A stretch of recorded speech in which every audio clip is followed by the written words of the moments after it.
Right, okay, so let's discuss the brutal, honest truth of getting lean, shredded, jacked as a natural person. Okay, now let's start off by saying what you see on the internet, the majority of the time, are probably like the 0.01 outliers, the genetic freaks who are on enhancements, and basically because they look so unnormal or unnatural, this is the stuff that gets pretty much all of the views.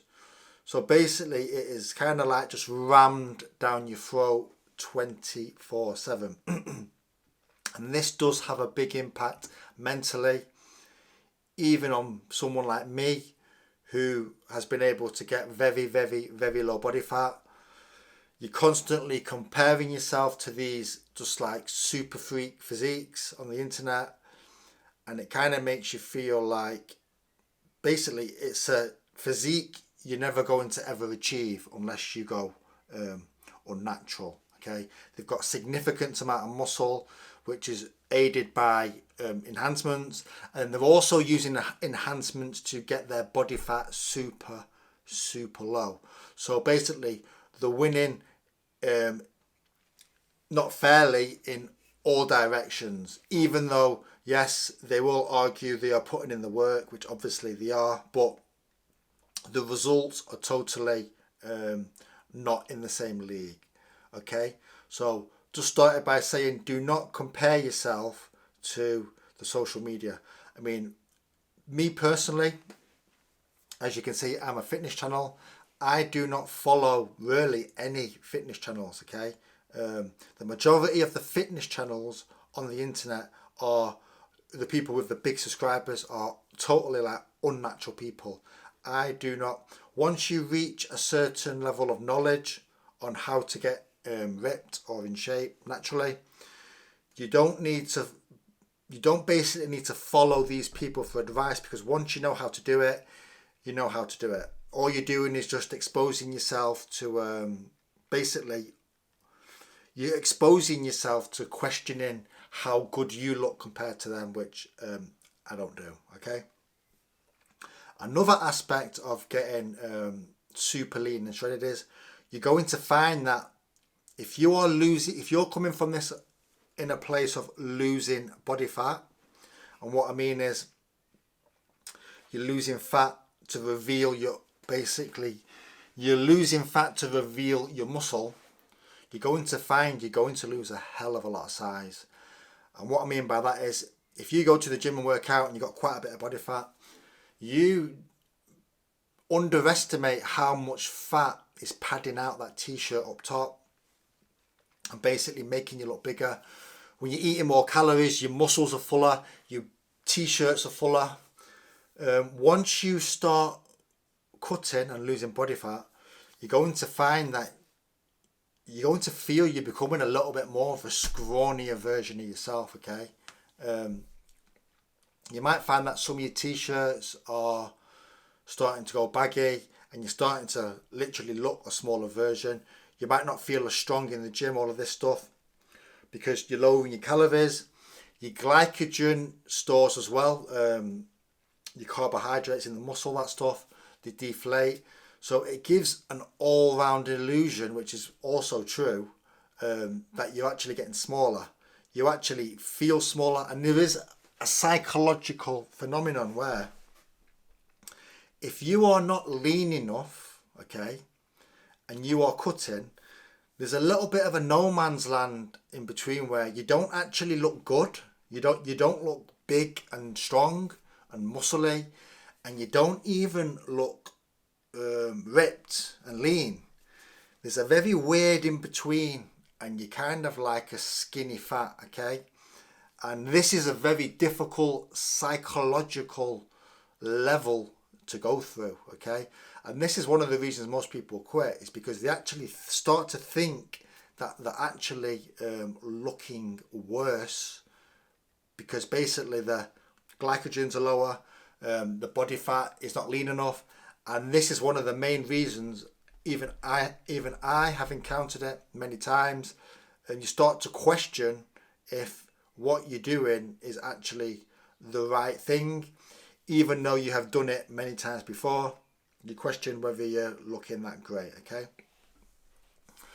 Something else to touch upon as a natural is, don't expect to keep the results that you get at the end. And this is going to sound a bit thingy, but depending how lean you get, you're really not going to stay there. And there's many times I have got to a level of leanness, and you tell yourself at the time, I'm going to keep this, I'm going to keep this. It just really isn't possible, okay? If you're looking to get quite low body fat, like 10% or below, even that, depending on your genetics, stuff like that, you're going to find it's actually difficult as a natural to even stay there. Your hormones in your body, your food, stuff like that. Once you feel you've achieved your goal of getting there, usually you're going to generally lose, you're going to put some fat on.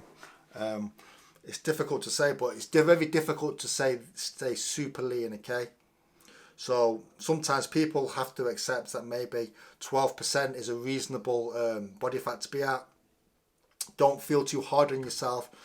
If you do a super 8-week or 12-week or 20-week really focused cut, and once you've achieved your results or the photo shoot, that basically you don't keep the results, don't feel too hard on yourself. There's many times where I tell myself I'm going to keep it, I'm going to do it, and life just happens, and being a natural, you don't keep it, basically, in a nutshell. Something else being a natural is, you really do need to know what you're doing to get there, okay? You can't brute force your way to getting lean. You can't go to the gym for, I'll say I'm going to go to the gym for 2 to 3 hours, I'm going to run. You lead to burnout. The smarter approach to getting lean is the best approach, okay? And what does that mean? To get lean, super lean, you're actually going to find that low intensity to medium intensity things are going to really get you there. Anything high, like high intensity, it's going to lead to recovery issues. It's going to lead to burnout as a natural. It's going to lead to basically, wear and tear. The slow and steady approach is actually going to give you a better chance of, from my last point, keeping the results, or keeping the results close enough. Okay, it's going to give you the best opportunity. Something else you're going to need to look into is, people are going to start commenting. Okay, whether they like your results or not, you're going to get jealousy. You're going to get people making comments on you, and you don't know their agenda. Okay, some people don't like the fact that you're starting to look better. They will say things like, man, you're not looking as big, and you're looking quite skinny, and they will make comments like that. I had this myself a few times where